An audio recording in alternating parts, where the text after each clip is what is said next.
Hello and welcome to Engineering Ethics at NJIT. I'm your instructor Daniel Estrada, and this is the welcome lecture for the course. In this video I will be going over the assignment schedule and various course policies like the grading policy and the late policy. All the information that you need to get started with the course. This is basically a summary of the syllabus. You can access the syllabus already on the course website. So this semester we're moving to Canvas. This is what Canvas looks like. If you go to canvas.njit.edu and log in with your UCID, you can access the course. This is, actually if I go to the student view, this is what the course looks like. You will see the lecture video here, along with the lecture slides that we'll be going through in this video. In those slides there'll be an extra credit password that you can put here for a couple of points. And then your first assignment is to leave an introduction in this thread. In addition to setting your Canvas avatar. So I'm recording these videos for the fall 2019 semester, and for this semester the first assignment is due on September 13th, but this will change depending on what semester you're taking the course. So I recommend going to Canvas and checking the course website for the schedule for your semester. Alright, let's go ahead and get into the presentation. So in this video I'm going to introduce myself and I'll talk a little bit about what the course is about, and then I will jump into the policies, the syllabus policies. I'll go over the lesson structure, talk about your assignments and the grading policy and so on. I'll try to make this quick so you can get started with the course. Let me go ahead and introduce myself. Hi.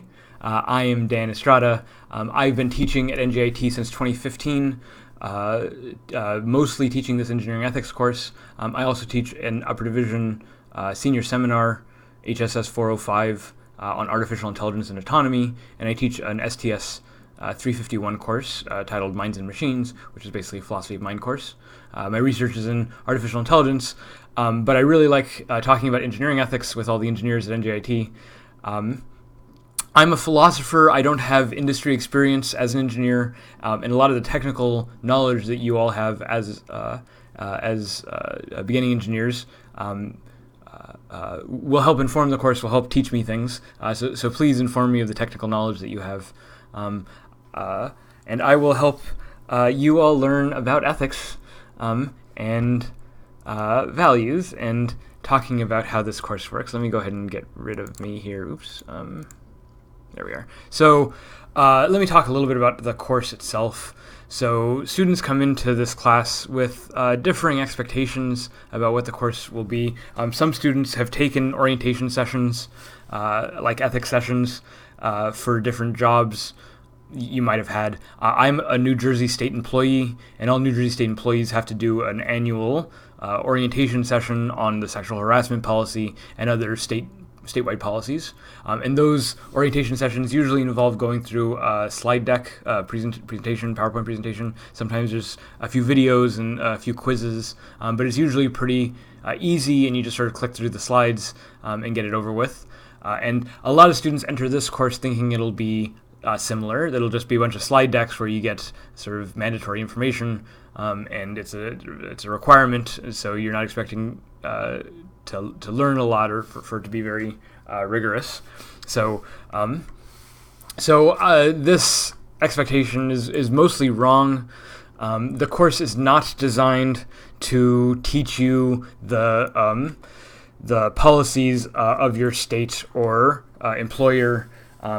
I'm not. I'll say a little bit about how New Jersey works and a little bit about the policies in the United States, but not all the students in this class.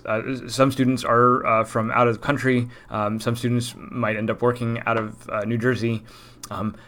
More than that, not every student in this class is an engineer. We have engineers representing almost all the different majors at NJIT. I think the computer science program has its own data ethics course.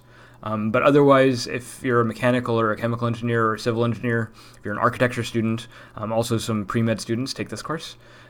So the different career paths of all the students in this course, whether you're an engineer or not, means that I won't be able to give you targeted information about your career path. As I said, I'm a philosopher. I'm not an engineer by profession. So I will have limited knowledge about your the particular details of your industry or the regulations that'll be binding you in your career. When you get a job, as I'm sure you all will get jobs, they will have an orientation session that informs you about the specific policies for your employer and your state and the jurisdictions that apply. It's not my job to teach you those things. We'll talk a little bit about general engineering policy, but the specific regulations that will apply to your career will be different. Here's another thing the course isn't. And a lot of students enter this course thinking that, ethics is about the difference between right and wrong. We all know the difference between right and wrong. We learned that in kindergarten or first grade, right, when we were very young, more than a decade ago. And if this course is just about the difference between right and wrong, we all know that I don't have very much to teach you, sort of basic stuff that everyone, sort of common sense, that you should expect everyone to know. And so if that's the case, then students sort of enter this class with very low expectations of what the course is designed to do. So let me say right off the bat, I'm not here to teach you about the difference between right and wrong. I assume that you all... Actually, let me see if I can put my camera back up here. So I'm not here to teach you the difference between right and wrong. I assume you all understand the difference between right and wrong, that you learned it when you were young. Moreover, I assume that you all care about the difference between right and wrong, and that you mostly want to do right things and mostly want to avoid doing wrong things. Like, for instance, I assume that most of you already understand sufficiently that unnecessarily hurting people is wrong, right? That hurting people for no reason, or killing people, or letting people die when it could be prevented. Like, if you can prevent those kinds of things, and I assume that most of us want to prevent those things, that we don't want to cause systematic destruction and damage and harm, that for the most part, we want to be good people. I think most people are like this, that you want to be good people, you think you try to be a good person. Everyone makes mistakes, of course, but for the most part, we want to do the right thing. So I assume that's sort of the requirement for all adulthood, that this is not unique to engineering, but that all adults basically want to do the right thing. Not that everyone actually behaves this way. Some people make mistakes. Some people are also just mean. But I'm assuming for the sake of this course that you are not mean people, that you want to be ethical to the extent that you can, and that you're concerned about doing the right thing. If you're not concerned about that, then you need more than the education that I will be able to provide in this class. If you don't know the difference between right and wrong, there are more serious issues at stake here. That's not to say that you're absolutely certain about what that difference is. Maybe you have philosophical questions, or sort of you want the opportunity to think about what that difference amounts to and how that applies to your career. And that's really what this course is about. The course is designed to give you the opportunity, the next 15 weeks, to think critically about your own values, about your ethical views, and how those values and ethics matter to your career as an engineer, or wherever your career path leads you. You might work at a job for 20, 30, 40 years, and you're going to spend 15 weeks, which is 4 credit hours, 3 credit hours, 15 weeks of thinking about this. It's unlikely that you will have much sustained opportunity in the future where your only obligation is to sit here and think about your values. So the course is really designed to give you the opportunity, the space, and the challenge of not only thinking about your own values, but writing about it and articulating it in dialogue with your peers, with other students in the class who are also beginning a career in engineering or related fields, and also have to think about ethics. Sort of, we're all novices in this class, and we're all sort of bouncing ideas off each other. And one of the really nice things about this class is that virtually nothing is on the line. We're going to be talking about a lot of big engineering disasters. This is sort of a disasters 101 class where we look at sort of bad decisions or failures, where bridges collapse or rockets explode when they're not supposed to, or oil wells leak. We're going to be talking about all sorts of big engineering disasters where bad decisions were made, poor choices were made, and where people might have lost their lives, or where the environment might have been severely damaged. And it's nice to be able to think about these cases in the safety and comfort of a classroom where no lives hang in the balance. You're not going to cause a major environmental disaster by having a bad opinion in this class. At worst, you do poorly in this class and you get a bad grade, which really doesn't matter in the long run of your career. So there's very little on the line here. That means that you have the opportunity here to test out views. Maybe you try to argue for a position that you're not entirely sure that you hold, but you want to test it out and sort of see how other people respond to it. That's fine, as long as the dialogue happens in a respectful way, as long as we're all sort of inclusive and accepting and respectful of each other. This is exactly the place where you can try out your views, where you can see what views you are strongly committed to and which views you are sort of more lax on, and test out how you might make a decision in some of these high-stakes scenarios. Because in this classroom, very little is on the line, so you can test things out. And that's really a luxury. The other luxury here is that you have 30 or 35 other students in class with different views from yours, maybe from backgrounds and cultures that you've never really encountered or talked about before. NJIT is a very diverse campus. Lots of students from out of the country taking courses here. A lot of students with different backgrounds, cultural, religious, value backgrounds. And so not only do you get a chance to test out your own views, but you get to do it in dialogue with peers who believe different things from you. The goal is not for everyone to come together and have the same view at the end of this class. The goal is really to listen to each other, to have a chance to talk to each other, and to sort of expand our view on the perspectives of our peers, of what your colleagues think, how your colleagues think differently from you, and what that means for how you all make decisions together, for your capacity to collaborate and work together on big projects. So, like I said, you will not likely have an opportunity to do this kind of intensive dialogue on values, especially in an engineering career. Ethics tends to not be emphasized very strongly, and so this is one of the few sustained periods where you're going to have a chance to do this kind of thoughtful work. So take advantage of it. Let me make my picture bigger here. There we go. Philosophy is a privilege. So I'm a philosopher. I get paid to sit around and think about things that matter to me. And I understand that that's a big privilege. I understand that most students, even in this course, don't really expect to do that kind of work, or plan to do that kind of work. Maybe it's just not interesting to you at all. And I get that. People have different interests. I really like thinking about philosophy. I really like doing ethics and sort of talking about these issues. But I understand that it's not everyone's not everyone's thing. Even still, your career is your career. The choices that you make will be your choices, and you will have to live with them. And the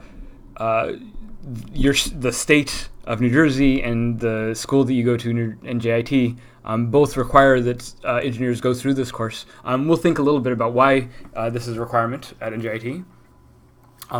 But just recognize that people think that it's important that beginning engineering students spend time thinking about their values.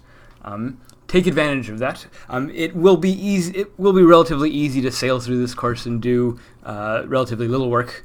But I think you will get more out of this class if you put more work into it. If you take the assignment seriously, if you take the requirement to talk with your peers, if you take that seriously, it's very easy to sort of give low effort posts and comments in the assignments, but I think you might get graded down, you might get a slightly poor grade for not putting in very much effort, but really you'll just lose the opportunity that this course provides. So take responsibility for your education, take advantage of the opportunities as they come by, and try to take this course seriously. Try to put in the effort that this privilege warrants. Okay, so that's my piece. Let me go ahead and get into the actual.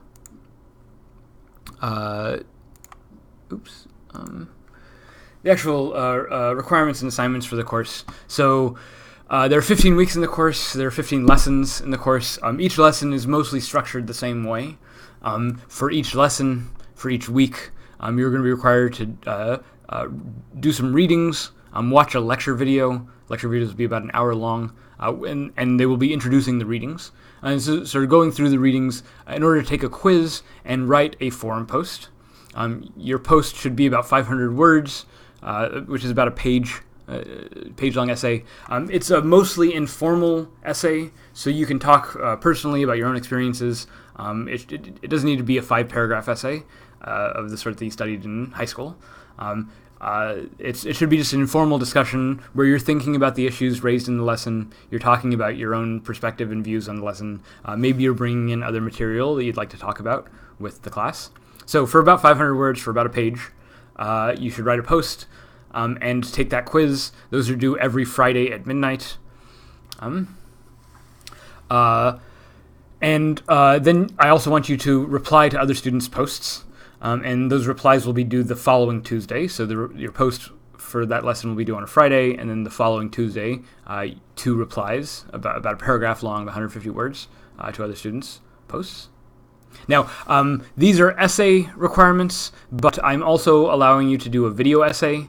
If you don't feel comfortable writing, or you feel more comfortable in front of a camera, and you want to spend 5 minutes talking to the camera about the lesson material, instead of writing 500 words, that's also fine. The grading rubric will be the same for both the essay and the video. So I'm not really looking at grammar or sentence structure. What I'm really looking is how much effort you put into the post, how much preparation did you do? Are you sort of well prepared? If you're talking just off the cuff, if you're sort of writing, just sort of rambling off the top of your head, or if you're in the video just talking off the top of your head, and it doesn't look like you put much preparation time, that's sort of a weaker post, maybe gets a B or a C. But the more effort, the more preparation, the more research that you do, the better your grades will be. I think I'm getting ahead of myself. So the lesson structure is every week you have the post, the quiz, and then the replies the following Tuesday. Your main textbook is this engineering ethics book. It's called Ethics in Engineering by Martin and Schinzinger. The 4th edition is required for this class. I think you can find the 2nd edition online for free. But the 2nd edition is missing some of the assignments and case studies that we'll be using from the textbook. So it's important that you get the 4th edition of the textbook. You can find that at the NJIT library for free, and you can photocopy it there. You can also get it at the NJIT bookstore or on Amazon.com. It's about $30, so it's not very expensive. And you'll need the textbook by the 2nd week, by the assignments for the 2nd week, the quiz for week 2. So try to get that textbook as soon as possible. Make sure it's the 4th edition. So the weekly assignments will hold for almost every one of the 15 weeks of the course. There are some exceptions. In the first week, I just want you to get familiar with Canvas. So if you go to Canvas and set your avatar and post in the introductions thread, that'll count for your quiz for lesson 1. So there's no other quiz except setting your Canvas avatar and posting the introductions thread. Lessons 2 through 9 will all be the same with a quiz and a post and your replies. Lessons 10 and 11 will be slightly different. In these weeks, I will ask you to do an independent research project where you produce a case study of your own. It has to be a real historical case, and I'm going to ask that you do library research to prepare that. There's no independent quiz for these lessons because I'm not giving you readings to do. Instead, I want you to put together an annotated bibliography with some of the scholarly sources that you use for your research project. I will give you more details about that research project as we get closer to lessons 10 and 11, but that's more than halfway through the course. And then the final lesson, lesson 15, is just a what did you learn post. There's no original content. There's no quiz or replies required. All of your points for that week just come from your what did you learn post. Now, you see in the corner here is a box for the Canvas password.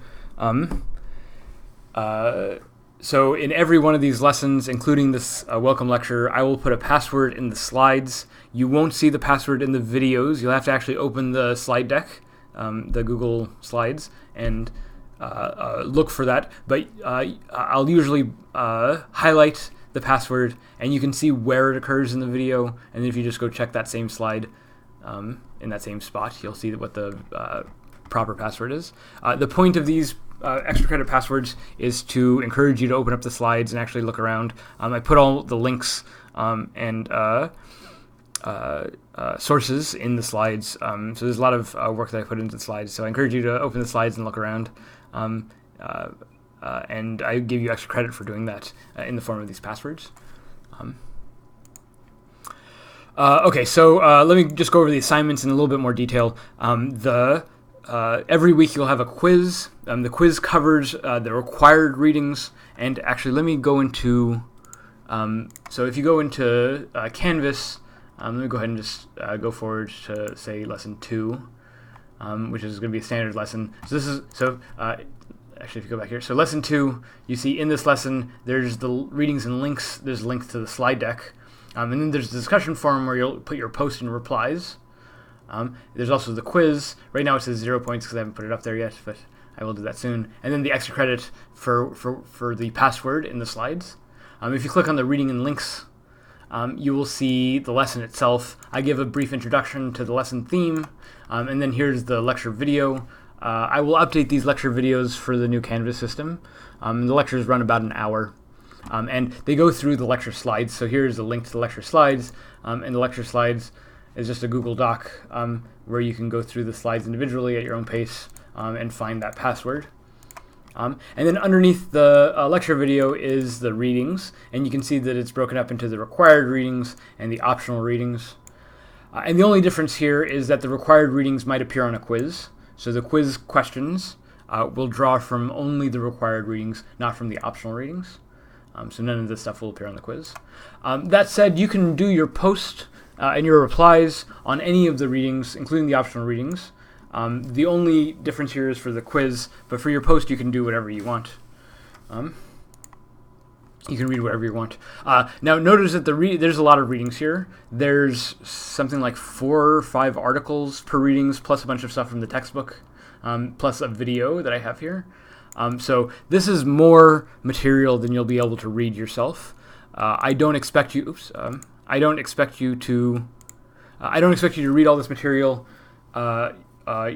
every week. It's more material than you can reasonably handle in a week.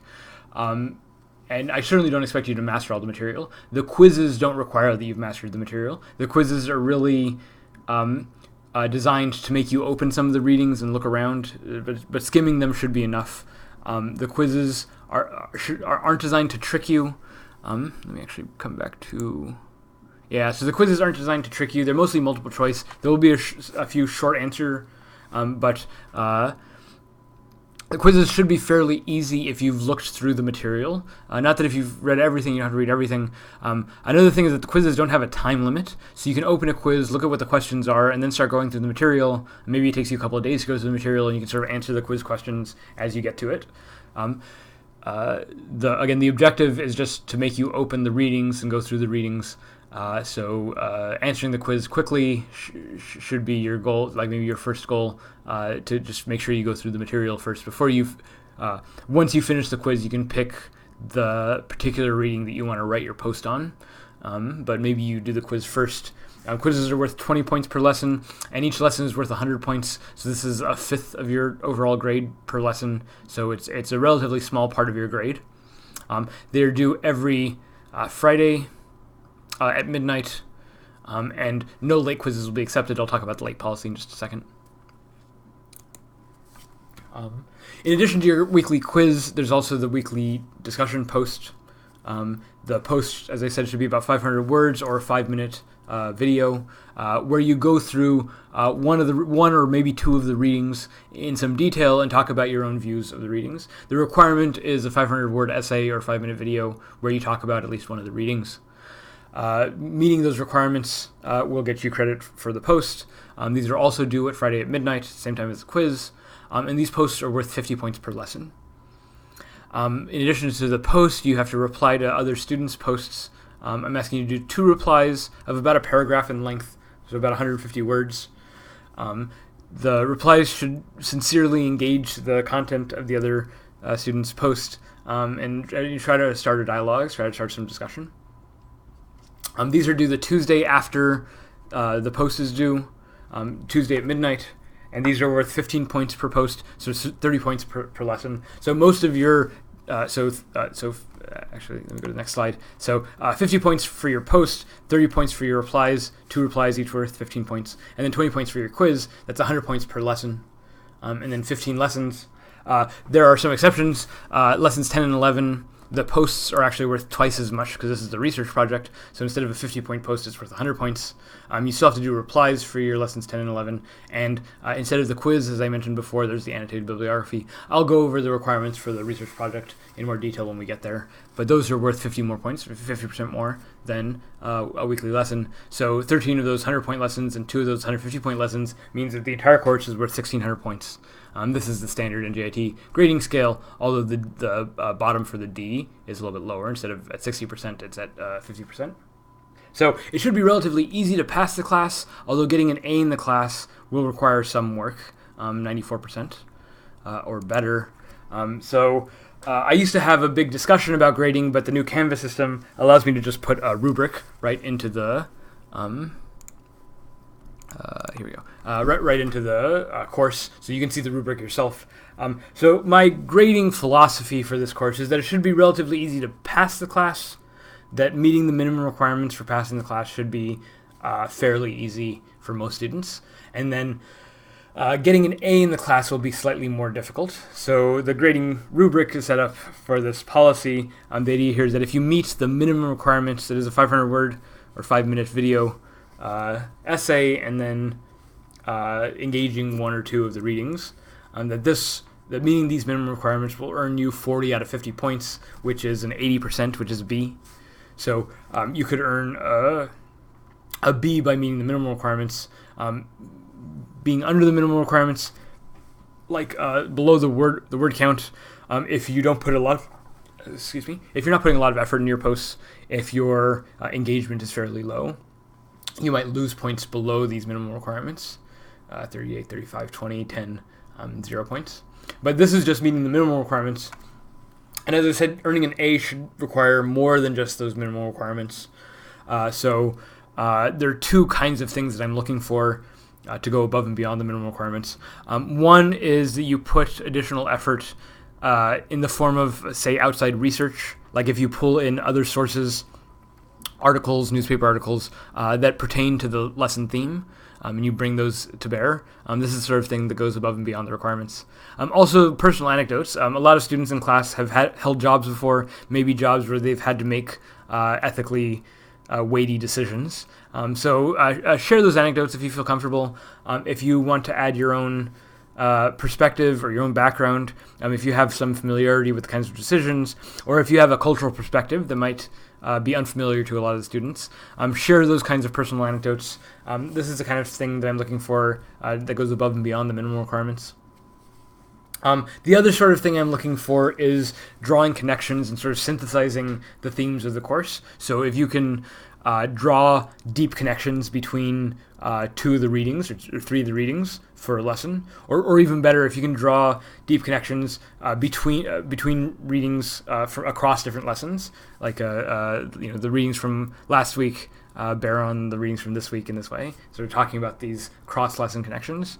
These are the kind of things that show synthesis of the material, that show deep engagement with the material, kind of thing that I'm looking for to get an A in the class. So there are options here that push you above that 40-point minimum. So that's the grading policy. The late policy is a little bit harsh because everything else in the class is frankly pretty easy. It's really important for this course that you are in dialogue with your peers, talking about the material sort of at the same time. So it's really important that we're synchronized. For this reason, the late policy is rather strict. So the first part of the late policy, maybe the most strict part, is that late quizzes are not accepted. If you don't get the quiz in by Friday at midnight, then you don't get the quiz in. You don't get credit for that quiz. If you have part of it completed but you don't hit submit, I think Canvas will submit the partially completed quiz, since you might get some points. But make sure you turn in that quiz by Friday at midnight. The quiz will be open all week, and in fact, I make the quizzes available 2 weeks before the due date, so you should have plenty of time to complete these quizzes. There's really no excuse to not complete the quizzes. So I don't allow students to complete the quiz after the due date. If that due date is passed, you don't get to complete that quiz. For the discussion forum posts and replies, there is a little bit of wiggle room. There is a late policy. So the idea is that if you turn the material in on time, you can get full credit, but if you miss the deadline, then you have 1 week from the deadline, both for the posts and replies. You have 1 week where you can earn reduced credits. There's a small late penalty, so for posts you can earn a maximum of 35 out of 50 points for 1 week after the due date. And for replies, you can earn a maximum of 10 out of 15 points for 1 week after the due date. So posts are due on Friday. Until the next Friday at midnight, when the next post is due, you can turn in that post late for this reduced credit. And same thing for the replies. So this reduced credit gives you a little bit of wiggle room if you miss those posts. But the reduced credit comes online immediately. So posts are due at midnight at 11:59 p.m. on Friday. At 12:01 a.m. on Saturday morning, those posts are considered late, and they'll be subject to the reduced points penalty. Now, there are exceptions to the late policy. There are two kinds of exceptions. One are for things that you know in advance. If, for instance, you're attending a conference, an academic conference, and it's coming up and you won't be able to complete your assignments for that week, or if you're in the national reserve, you have to do national reserve duty. You know about that like a month in advance. Or like if you're pregnant and you're expecting a delivery date during the semester. These sorts of things happen. Understandable. These are legitimate excuses. And because you know about these things in advance, I'm asking that you let me know at least 48 hours prior to a deadline. So 48 hours before the deadline on Friday or on Tuesday, which means telling me by Wednesday night for the Friday deadline, or by Sunday night for the Tuesday deadline. If you ask me for an extension at least 48 hours in advance, I'm usually happy to grant that extension for a couple of days or till the next due date or whatever. So just make sure you get in contact with me. Just make sure you're staying in communication with me. That's the most important part. For these planned events, there's another kind of event, which are the unplanned emergencies. Maybe you end up in a hospital, or you have a relative in a hospital, or a funeral, or this kind of thing. These things are usually not planned in advance, and they usually affect not just your performance in my course, but really your performance across all your courses. So my policy for these emergencies is that I'm asking that you contact the Dean of Students. This is not to get you in trouble. This is just to put you on the Dean of Students' radar, and so that they can coordinate with all your instructors and make sure that you have access to the resources that you need to support you in this emergency situation. So don't bother showing me medical forms or doctor's notes or that kind of stuff. Send that to the dean. Talk to the dean about it. Once you talk to the dean will get in contact with me and your other instructors about your excuse. And then once I hear from the dean, we can talk about making up any late work. For these emergencies, you can make up work from earlier than the late penalty period. So this only material that's cleared through the Dean of Students can be turned in after the late penalty period. So that's the late policy. Again, this policy is pretty harsh, but that's because the rest of the stuff is pretty easy. Try to stay on top of the assignment schedule. That's really the most important thing in the class. Some students fail assignments and sort of don't do assignments, but most students who do poorly in class do poorly because they don't stay on top of the schedule and they turn in a lot of their work late. So try to stay on top of the schedule. The material's all on campus. It's all on Canvas. It's all online for you to start working on immediately. It's also important that students don't plagiarize.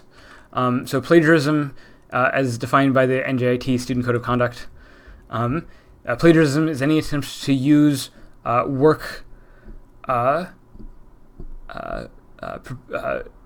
prepared for another assignment, but as if it's original work for this assignment. So if you're using work from someone else's material, Also, if you're copying your own work, this can count as plagiarism. It's important that the material that you're doing, that the conversations you're having are original, that you're actually doing the work. Plagiarism happens every semester. In every section of my class, every semester, I have at least 1 or 2 students who violate the plagiarism policy. Sometimes it's as easy as someone copying from Wikipedia, especially in their research assignment. Sometimes it's students get the bright idea of thinking, well, I have to do 2 replies. What if I only do 1 reply and then copy that same reply in someone else's post, someone else's thread? No one will know. Well, I usually find those cases, and they get 0 credit, and you don't get to make them up. Another incentive here is that anyone I find plagiarizing or violating the plagiarism policy will earn 0 credit for that assignment. If it's an egregious case, if you're doing serious cheating, then I might refer it to the dean of students. But the other penalty, that anyone violating the plagiarism policy will not earn any extra credit. All the extra credit will be void. So you can't make up lost points from plagiarism with extra credit. To avoid plagiarism, make sure you're citing all your work. Citations mean making it clear that someone else is responsible for that work, putting quotation marks around it, maybe putting the author's name and the page number. If it's material that I provide in class, if it's some of the readings, the official readings for class, then just putting the author's name and maybe a page number is fine. I know the source that you're talking about. But if it's any other source, if it's research that you're bringing in, and especially for your research project, it's important that you have complete citations. I like APA-style citations, but what's really important is that you have the author, the year, the title, and the source. This is the information that's necessary in order to track down those sources so I can check your work. So I can make sure that the information is accurate, that you're representing the sources properly, and so on. So this will be really important during the research project. But if you have any questions about the citation policy or the plagiarism policy, just cite all your work, put quotes around anything that might be someone else's words. I mentioned extra credit already. There's a couple of extra credit opportunities in class. One is an extra credit essay. There's 2 of these extra credit essays that will be worth 20 points each, and you can see them on Canvas, right at the top of Canvas, actually. If we go back home, right here at the top of Canvas are the extra credit assignments. You see that they're not due until much later in the semester. They'll be opened up later. The other extra credit assignment is watching these lecture videos and putting the password into the Canvas extra credit assignment. There'll be one of these every week. The passwords will be found in the lecture slides. They won't be in the lecture videos. They'll be in the slides. And they'll be due on, and those passwords are due on Friday at midnight. You could not make up missing passwords. If you forget or you fail to get the password in by Friday, then you just miss that password. It's extra credit. It's genuine extra credit, so it can't hurt your grade. It can only help your grade. But if you're worried at all, I would try to get that extra credit done. And that's it. Thank you very much for listening to this welcome lecture. You can start getting going on the class right away on Canvas. I'm still updating stuff for this fall semester. Hopefully things run more smoothly in the future. But thank you for listening to me. I will talk to you all later.